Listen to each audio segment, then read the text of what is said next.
Claude Hugo, bonjour et merci de nous rejoindre cet après-midi sur le plateau de Décideur TV pour notre émission Les Décideurs du Reputation Management. Alors, vous êtes un professionnel de la communication dans le domaine des automobiles de luxe. Vous avez démarré votre carrière chez Porsche. Vous avez travaillé pour Honda à la grande époque d'Ayrton Senna. Vous êtes actuellement directeur de la communication pour Infiniti, la marque premium du groupe Nissan. Alors, une marque premium, justement, qu'est-ce que ça signifie ? Une marque premium, effectivement, c'est très différent d'une marque, on va dire, grand public. Moi, je viens de chez Nissan, j'ai démarré en 2001, donc dans la marque, sur le marché français.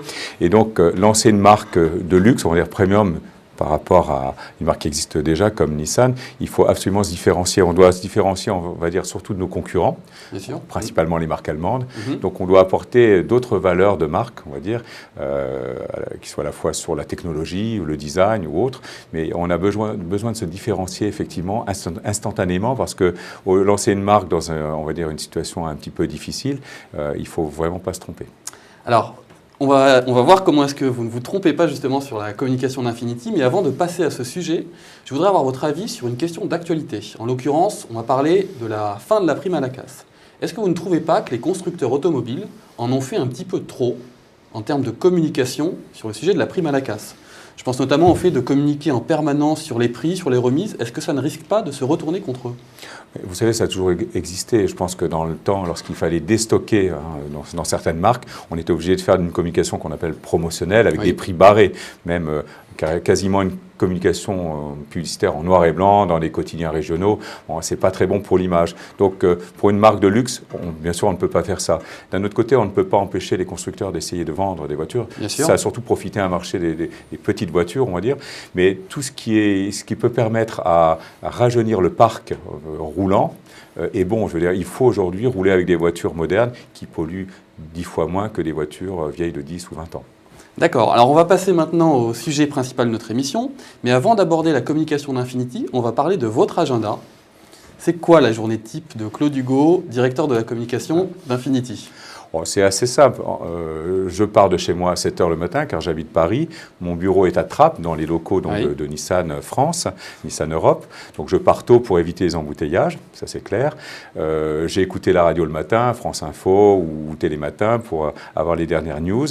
J'arrive à mon bureau donc à 8 h moins le quart. Je regarde les dépêches, ce qui arrive du Japon notamment, ou au niveau de Nissan Europe, donc les dernières informations. J'essaye de lire, effectivement, j'ai le Figaro, les Échos, la Tribune, les dernières informations.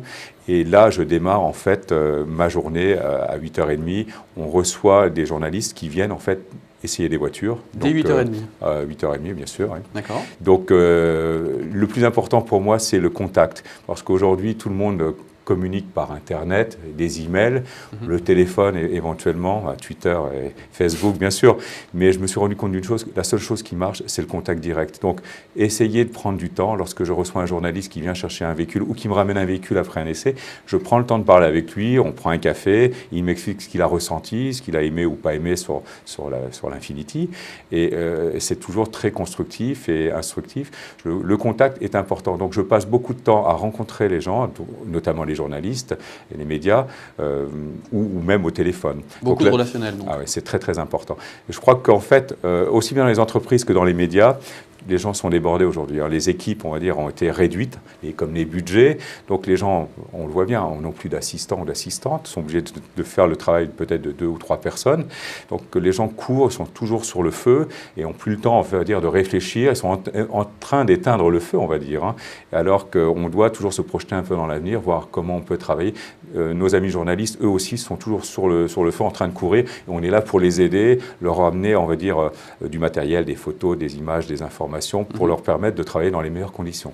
Alors, vous avez reçu des journalistes. Après, qu'est-ce qui se passe dans votre journée ?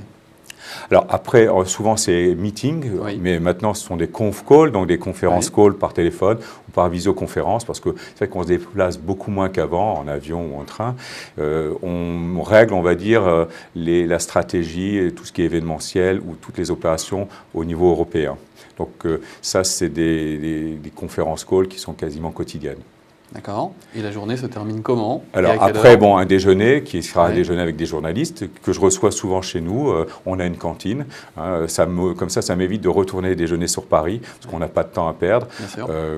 Et puis l'après-midi, je passe en général au centre Infinity, qui est donc, on va dire, la concession Infinity, le centre Infinity parisien, qui se trouve avenue de Versailles, dans le 16e, où je reçois aussi des journalistes. Je leur montre un peu à quoi ressemble l'environnement Infinity, la gamme des voitures qui est exposée. Et j'ai souvent des rendez-vous, des interviews à cet endroit-là. D'accord. Alors, si on parle un peu plus précisément maintenant du dispositif de communication d'Infinity, on se rend compte que les opérations événementielles sont au cœur de vos actions de communication. Est-ce que vous pouvez nous dire pourquoi ? Alors, effectivement, on ne communique pas comme nos concurrents, c'est-à-dire qu'on ne fait quasiment pas de publicité. Oui. Hein, je reviendrai là-dessus un peu plus tard.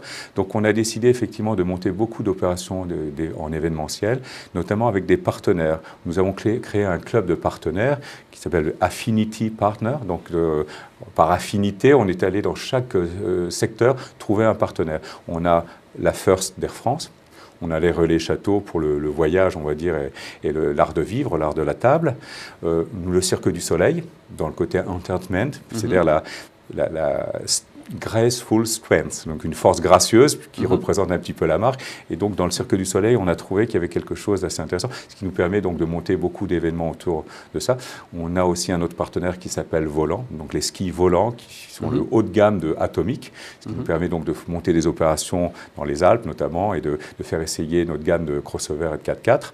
Donc, on se sert effectivement de nos partenaires pour monter des événements et on essaye aussi d'inviter beaucoup de clients ou de prospects sur des opérations, on va dire, assez privées.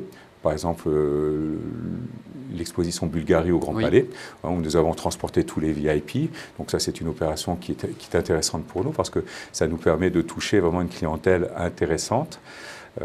Voilà, donc une stratégie communautaire dans le domaine du luxe. Voilà, on essaye de créer en fait une famille. Oui. On a la chance de partir de zéro en France et en Europe de l'Ouest, donc on connaît tous nos clients.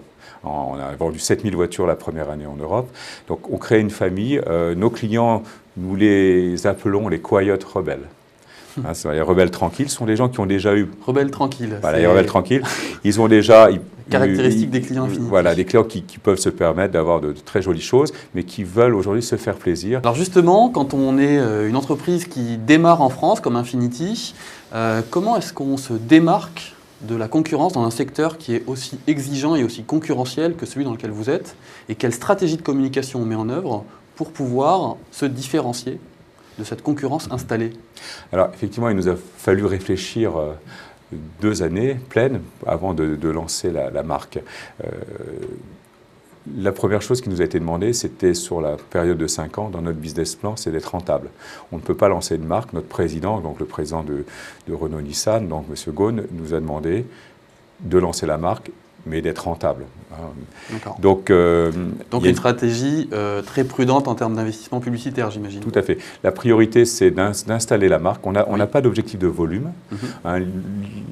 L'idée originale était de faire à peu près 25 000 voitures en Europe, à savoir la moitié de Lexus, mais sans dépenser d'argent en publicité. Donc, pour cet objectif de rentabilité. Mais donc le plus important, c'est d'installer la marque, qu'au niveau européen, Infinity soit reconnu comme une marque de luxe, une marque de haute technologie, qui soit tout à fait une alternative très intéressante face aux marques allemandes.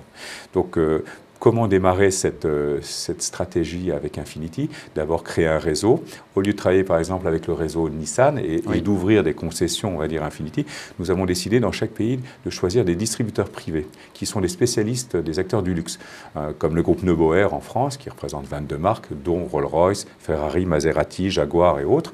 Donc, ce sont des spécialistes du luxe. Et on a préféré, en fait, travailler avec des privés. Donc, en Italie, on a un groupe qui s'appelle Fascina, un groupe Berger en Espagne. Ce sont eux qui investissent et qui ouvrent des centres Infinity, en fait. Donc, des centres Infinity qui ont une architecture très particulière, avec un concept de lounge galerie, où il y a un accueil vraiment personnalisé. et ce qu'on appelle chez nous le Total Ownership Experience. C'est-à-dire que lorsque on met un pied dans un centre Infinity, on est pris en charge, on pénètre dans l'univers Infinity et on s'occupe vraiment bien de vous.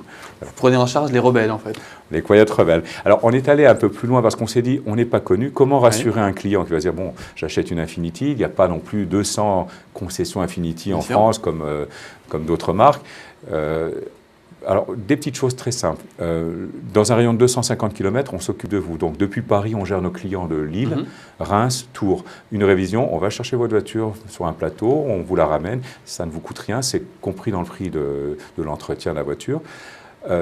Autre exemple, vous avez un petit souci, vous êtes embouti à Prague, à Lisbonne, votre voiture est arrêtée, vous tapez Infinity sur votre téléphone. Oui. Ça, c'est pas mal pour pouvoir le faire dans toute l'Europe, avoir les numéros qui correspondent. Ça a été un sacré tour de force. Et vous tapez Infinity, vous avez un service de conciergerie, 7 jours sur 7, jour et nuit, qui s'occupe de vous, qui va vous dépanner, vous trouvez une voiture équivalente, un hôtel 5 étoiles ou un billet en first, en train, qui s'occupe de vous. Et on est allé encore plus loin pour rassurer nos clients. C'est-à-dire que si vous tombez en panne avec on va dire la Golf de votre femme, vous les appelez Infinity en disant, voilà, je suis client Infinity, je suis tombé en panne avec la Golf de ma femme.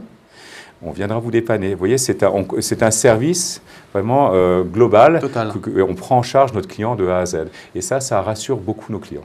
Alors justement, vous parliez de téléphone tout à l'heure. Je voudrais vous poser une question sur le sujet de l'application iPhone que vous avez lancée récemment, juste après d'ailleurs Aston Martin qui a lancé également une application iPhone. Vous avez lancé Infinity sur iPhone. En tant que directeur de la communication, qu'est-ce que vous pouvez attendre d'une telle initiative? Quel impact en termes de communication sur vos interlocuteurs?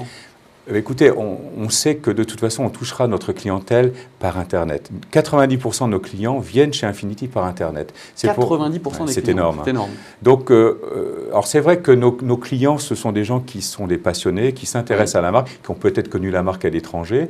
C'est vraiment une niche. Mais c'est intéressant de noter qu'Internet, quand même, ramène 90% de nos clients. Donc, on a continué dans ce sens-là. Il y a quelques mois, on avait lancé notre magazine Adeyaka, donc sur iPad. Vous pouvez bien sûr consulter. Cette application iPhone est intéressante parce que les gens ont besoin en fait d'avoir les dernières informations, peuvent commander des informations, commander un test drive ou avoir des informations sur une voiture, un VO, un VN. Donc c'est quand même très important effectivement aujourd'hui d'être présent sur tous ces circuits parce qu'on se rend compte que nos clients voyagent et se sont connectés ensemble, que ce soit Facebook, Twitter et autres. Aujourd'hui, on ne peut plus y échapper. Bon, écoutez, je suis convaincu et j'espère être un des prochains Quiet Rebels. Merci d'avoir été parmi nous sur le plateau de Décideur TV cet après-midi. Merci de votre accueil en tout cas. Au revoir. Au revoir.